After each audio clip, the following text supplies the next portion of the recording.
मैं डॉक्टर अमित भटनागर पंतनगर कृषि विश्वविद्यालय में सस्य विज्ञान विभाग में प्राध्यापक के पद पर कार्यरत हूँ। इस चैनल के माध्यम से मेरा प्रयास है किसानों तक सही जानकारी पहुंचे ताकि उसका लाभ वो खेती में ले सकें। आज जो मैं बात करना चाहता हूँ यह है कि जो हम फसल अपने खेत में उगाते हैं तो उसमें जो जैविक पदार्थ बनता है और ये जो जैविक पदार्थ बनने के लिए कार्बन चाहिए, तो ये कार्बन कहाँ से आता है और क्या ये जो मिट्टी में कार्बन होता है क्या ये पौधों से ही आता है या कहीं और से आता है। तो मैं इसे दो ही बातों पर चर्चा करूंगा कि पौधों में ये जो जैविक कार्बन बनता है वो कैसे बनता है। देखिए, पौधों में की जो पत्तियां होती हैं उनमें क्लोरोफिल होता है जिसे हम पर्णहरित कहते हैं हिंदी में, और इस क्लोरोफिल के अंदर प्रकाश संश्लेषण क्रिया होती है जिसे हम फोटोसिंथेसिस कहते हैं। अब ये हर हरे जो पौधा है, जो क्लोरोफिल है, उसके अंदर ही प्रक्रिया होती है। अब ये जो प्रकाश संश्लेषण की क्रिया से ही पौधे अपना भोजन बनाते हैं, जो उनका फूड बनता है वो फोटोसिंथेसिस से बनता है। अब इसमें क्लोरोफिल चाहिए जहां ये रिएक्शन होता है, ऊर्जा चाहिए जो सूरज की रोशनी से मिलती है, पानी चाहिए और कार्बन डाइऑक्साइड गैस चाहिए। इसके साथ साथ और दूसरे मिनरल्स चाहिए, लेकिन मुख्य चीजें यही चाहिए।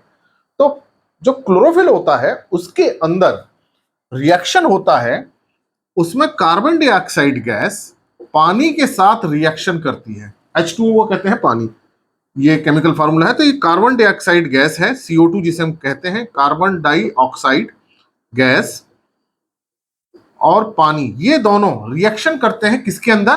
क्लोरोफिल के अंदर।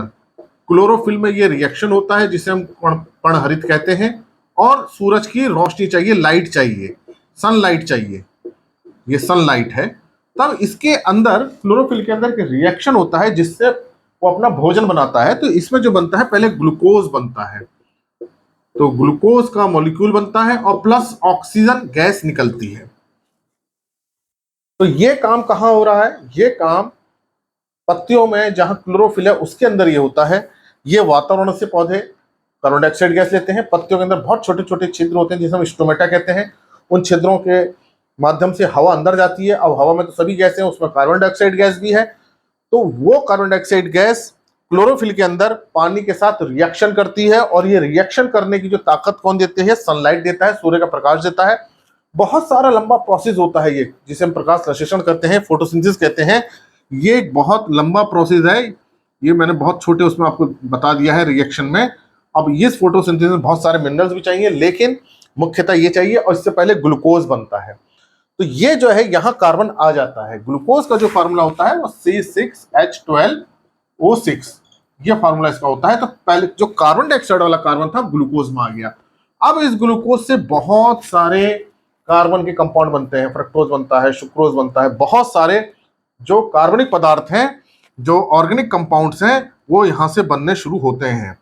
तो इसका मतलब कि यह है कि पत्तियों में जो जैविक पदार्थ बन रहा है, पौधे के अंदर जो जैविक पदार्थ बन रहा है, उसका जो सोर्स है वो कार्बन डाइऑक्साइड गैस है।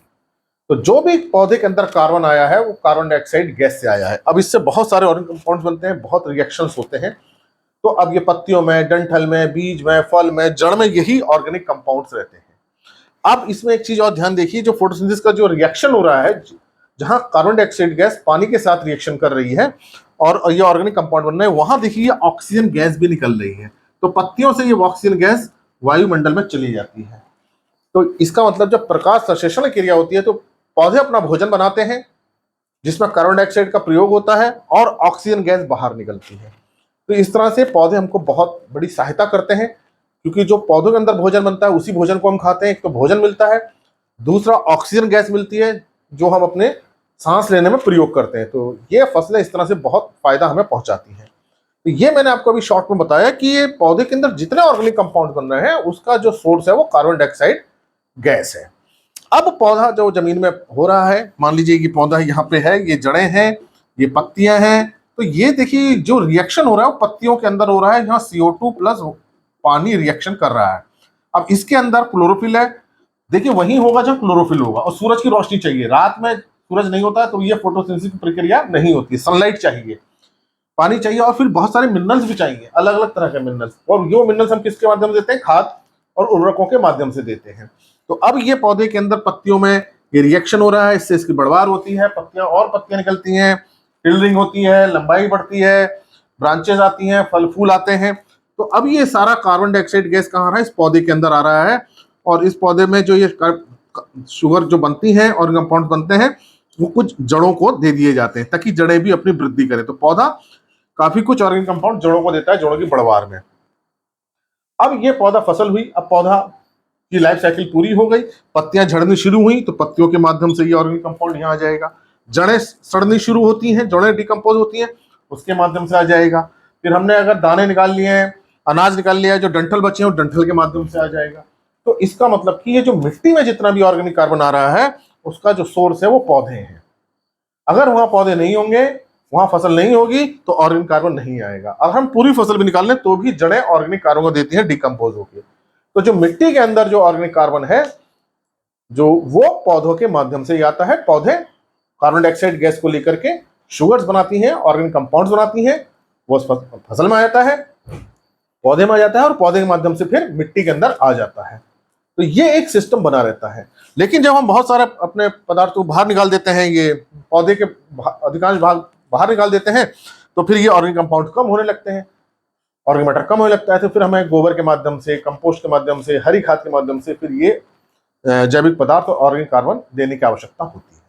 तो आप समझ गए होंगे कि फसलें जैविक कार्बन कहाँ से लेती हैं, जैविक पदार्थ उनका कैसे बनता है, मिट्टी में जैविक पदार्थ कैसे आता है। तो जितना भी लीफ फॉल हो रहा है पौधे के माध्यम से जितना जा रहा है, जड़ के माध्यम से जितना जा रहा है, वो सब मिट्टी के अंदर आता है। तो इसलिए जो हमको क्रॉप रेजिड्यू जो हमारे बचते हैं, फसल अवशेष बचते हैं, उसके रिसाइकिल करनी चाहिए ताकि जो ऑर्गेनिक कार्बन है वो मिट्टी में वापस लौट करके आ जाए। और जैविक खादों का प्रयोग करना चाहिए कि ताकि हमारे खेत के अंदर ऑर्गेनिक कार्बन की कमी ना हो, ऑर्गेनिक मैटर बहुत अच्छा बना रहे, ह्यूमस बहुत अच्छा बना रहे, ताकि हमारी मिट्टी भी अच्छी बनी रहे। आशा है मेरी बात आपकी समझ में आई होगी।